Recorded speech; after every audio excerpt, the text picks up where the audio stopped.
Oh, let's just get to it, shall we? I'm John Rant with my review of WWE NXT Halloween Havoc 2022. Let me know your thoughts on this show in the comments, please, because I have thoughts. Oh boy, do I have thoughts.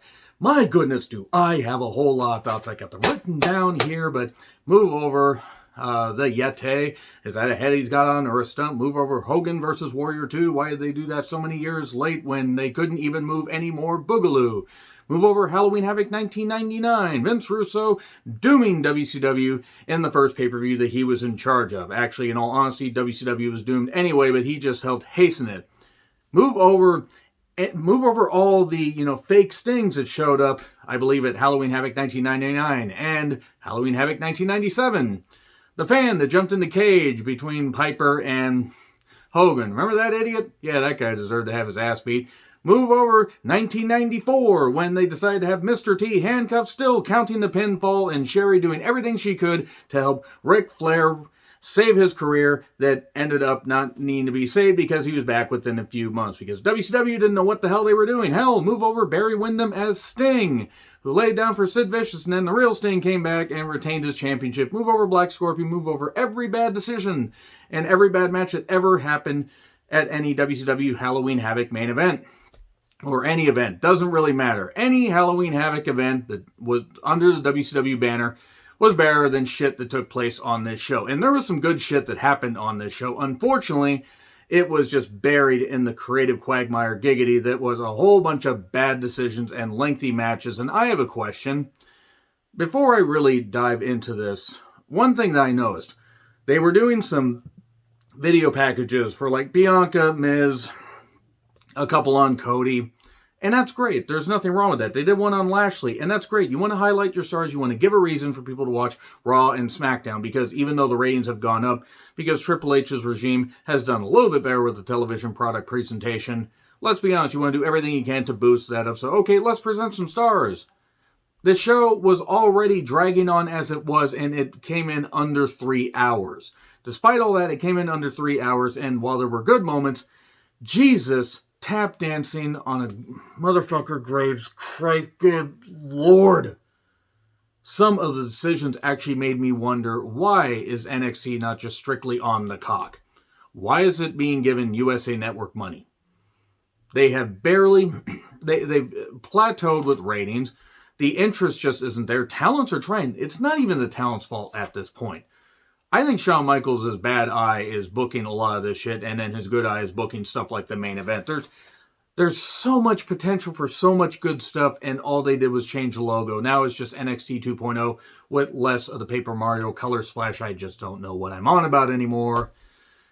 And there was an excuse to be made for, the 2020 Halloween Havoc, because they didn't have fans. They just had what they had, and they had all the bullshit and the cinematic stuff and whatever. And then 2021, they did more dumb shit, but I don't remember nearly as much ridiculousness about it. I do, however, remember hating the cinematic stuff. Unfortunately, despite the fact they have fans back and we are well past the pandemic era, which had its moments, both good, bad, and also moments that were indifferent, they're still doing cinematic stuff. But I will get to that. They have basically torpedoed the women's division also. It's a real shame. Mackenzie, Dave LaGracca, or however the hell you say his goddamn name, and unfortunately Sam Roberts. I just want to say right now, somebody had chased Sam Roberts into a nearby swamp while his family watched him getting munched by gators, like that scene in Pearl or in X. If you've seen either of those movies, boy, I hope you loved them. Sam Roberts has no business being on a WWE program. He was cosplaying as Stone Cold. He was dressed up because it's Halloween. And Sam Roberts was really, really, really insufferable here. So, Shotzi spins the wheel, and Grayson Waller and Apollo Crews are going to have, check notes, a casket match. No blindfold match. Not to say the blindfold would have been great, but it couldn't have been any worse than what they ended up doing. Let me ask you a question. Are you ready to hold your breath? Cue the footage from Fayetteville, Georgia, June 23rd and 24th, 2007. Okay, so Mandy gets a message from St. Elmo's Fire about, hey, come meet me at this haunted house. I have a question. Does St. Elmo's Fire not have friends? Why are we doing the haunted house thing? I get that it's Halloween, but here's the thing. While WCW did do the whole, I hate to go back to WCW, but they popularized Halloween Havoc. They had the big old gargoyle and pumpkin and stuff like that and everything. And yes, they did spoopy stuff.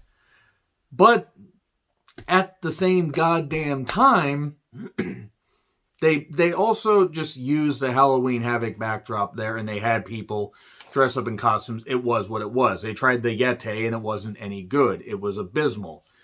This haunted house stuff was especially abysmal. Well, we're not even at that yet. Yeah, so Sam Roberts is absolutely infuriating. Just goddamn infuriating. Chucky does an opening. Fine. Some people like the Chucky series. I still just wonder how Jennifer Tilly is in her mid-60s and still looks 30. Shotzi and Quincy host. Look, I don't get Quincy Elliott. I have nothing against him. People like him, that's fine. I don't get it. I don't get what the gimmick's supposed to be. Shotzi played dress up there in this show. Mega Man Frazier, a.k.a. Nathan Frazier, taking on Oro and the Blind Force, taking on Wesley, taking on Carmelo Hayes with Tricky Tiki Williams, introducing him, and a lobotomized zebra, a.k.a. Heavy Metal Von Wagner, a.k.a. Hey, Von, you almost cost us a goddamn lawsuit because you don't understand how to operate a ladder, or spell ladder, and you act like you haven't seen a goddamn ladder in your goddamn life. Von Wagner may be one of the most embarrassing second-generation wrestlers in a number of years. And I'm sure he's a nice guy, but just good God, the guy stumbles around like a wounded gazelle. It's like if a rhino was just recently born. I'm not talking about the wrestler. A rhino was just recently born, and then people decided to take a look at it and say, okay, we need to take half the brain out of this baby rhino, and let's put it in a full-grown adult. Oh, we only took 1% of the baby rhino's brain, and we took the bad part, and yeah, let's just put it in that guy. You know, he looks like he would know what he's doing. I don't even know what I'm on about, but in all honesty, Von Wagner has no goddamn business being in wrestling. It was a 5-way ladder match for the vacant North American Championship. Everybody worked hard, and all these guys taking bumps for a match that will not be remembered in a week. Because ladder matches and all these other things have just been beaten into the goddamn ground. They took some hard shots. I won't fault them for that. I hope everybody was all right. Von just looking at ladder weird. And then he just almost sets a freaking fan, you stupid goddamn. What is wrong with you, Von Wagner? Your dad at least had talent and business being in wrestling. Oro almost crashes and burns. I hope he's all right. At one point, Von just takes Wesley and launches him. Starts to lose him. I don't know what the hell was going on there. They didn't think the spot through, but Wesley crashes into the announcer's table. I'm glad Wesley was all right. That looked pretty brutal. Frazier and Oro team up and then show off and do all this stuff. And then we get more car crash stuff. It's down to Hayes and Wesley. And Wesley manages to win.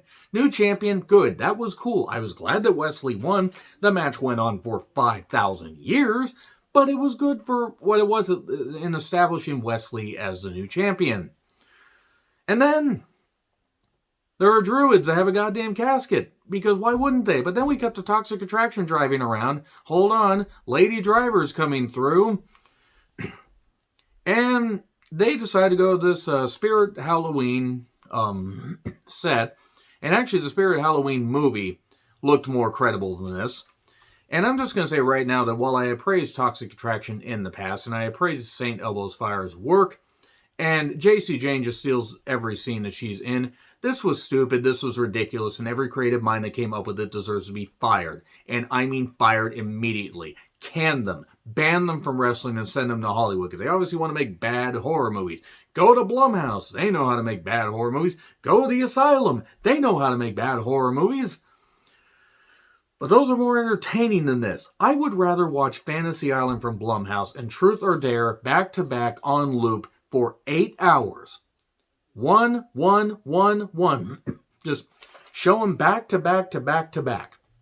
I will watch those in succession. I would live stream that rather than give this any goddamn credit. Well, Scoob, why don't you go this way with Shaggy, and we'll go this way, and Velma will go with her girlfriend over here. They might as well have just said that. They might as well have just had Scooby-Doo music. And look, I understand wanting to have entertainment, but they did this stuff before. It wasn't any good, and this was just trash. It was, God damn it. Fuck everybody who put this together. You guys do not deserve to be in wrestling. You guys are idiots. Shawn Michaels, Brett was right about Shawn Michaels, because I guarantee he put this together. And if he didn't put this together, he should have put a stop to it. Shawn, keep both eyes on the goddamn product if you can. Well, no, you really can't. I'm offended on multiple levels is what I wrote down. And then I wrote down feed everybody to the Gators. Eventually, St. Elmo's Fire takes Mandy in the car and takes her back. Seemingly 5 blocks. I don't know where this was. I don't care. Apollo Crews and Grayson Waller had a casket match. No, is what I wrote down. Because Apollo... this feud hasn't been all that good. They've had ketchup in each other's eyes. Now they have hindsight. But this feud has not been good. It hasn't been good. This was another black eye on the goddamn thing. It's like Steve Austin got involved with this two of his ex-wives. Oh, this is going well. Apollo flies through the casket and smashes through the lid because it's made out of balsa wood like we're in an Italian sword and sorcery movie or a Hercules movie. Steve Reeves, son of Hercules. Actually, I don't think he was the son of Hercules. But nevertheless. Oh, no, Grayson doesn't win. Lights go out, and suddenly Apollo pops back up. Druids bring out another casket that's more padded. And then they do more shit. Why? Why did this happen? Who was doing this? Who booked this? I just want to talk by hitting them with a garbage can or a chair in the head, or maybe Starship Troopers flog them. Do something like that. Remember the Starship Troopers flogging scene? Except do it for real. NXT is in the goddamn shitter, and it will never be dragged out.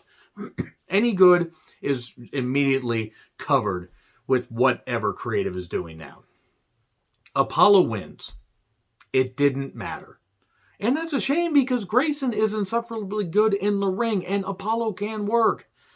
Chase University, Halloween Havoc homework didn't go all that well. Probably because Chase University is it's more credible than Warrior University. By the way, fuck the Ultimate Warrior. I'm glad he's dead. If only Dana was next. But anyway, Dookie Nukie Hudson is a transfer student. And he answers the question correctly because nobody knows who the Outsiders beat to win the tag titles at Halloween Havoc 96. It was Harlem Heat. It was Harlem Heat. If you have any cognitive ability and you've ever seen a WCW event, if you watch that and you don't remember, fine, whatever. And I don't know why Thea Hale proceeds to yell about stuff. So Bobby Lashley package. There we go. Cut to Pretty Deadly, Katana, and Caden. They're talking about their respective tag title defenses. As if I wasn't annoyed, let's have these two goof teams on there. So, St. Elmo's Fire, she's dragging Mandy back to she's driving her around. Speaking of being driven around, I was driven mad by Cora Jade versus Roxanne. Weapons Wild match. Let me say, Cora has potential, is getting better in the ring. Roxanne has that fiery personality. They obviously worked this out, and they are still friends, despite the fact they're supposed to be bitter enemies. Saw this at Extreme Rules. I've seen so many weapons matches, it just got out of control and everything was really stagey. While I think that, obviously, I didn't want anybody hurt, lay the shit in, but don't make it hokey, and that's what they did. They made it hokey, and I said the same thing about the ladder match. A lot of those spots were hokey, and probably did hurt. And I thought Halloween Havoc 99 was bad. All the Sting showing up and when Sting and Jeff Jarrett had their match, and that was somehow better than this. They can both work. They both have a bright future, but this ain't it, Chief. See, we get a table bump at one point because we give chains, cuffs, and all this stuff, and all these weapons and everything. Then they fight on the little landing deal, and then they do a trust fall. And look, they checked on each other after falling through the tables. Fine, whatever. Everything else has been really hokey on this show, so that's fine. You know what? I'm glad that they're both okay. And then Pop Rocks on a pile of chairs, 1, 2, 3. Good. We haven't seen a pile of chairs in a goddamn wrestling ring since, SmackDown the previous night. Program this shit. Because there are fans that watch all three of the main programs. Believe it or not, despite the fact that the ratings fall into the literal abyss. Not that abyss. When it comes to NXT, people still watch. Roxanne wins. Package on the Miz. Dijakovic is coming back. God, that's good. Or he's just Dijak. I don't know. I'm glad. I thought it was Valhalla. I thought Sarah Rose was preparing for the next race war. If you get it, you get it. Shotzi, it's Shotzi Juice. Say her name 3 times and she appears and she came all over your screen. Could have worded that differently, but never mind. Quincy is dressed up as a banana, B-N-N-A-N-A, this bananas, B-N-N-A-N-A-S. Then Lash Legend shows up, and then Lash Legend gets DDT'd by Shotzi.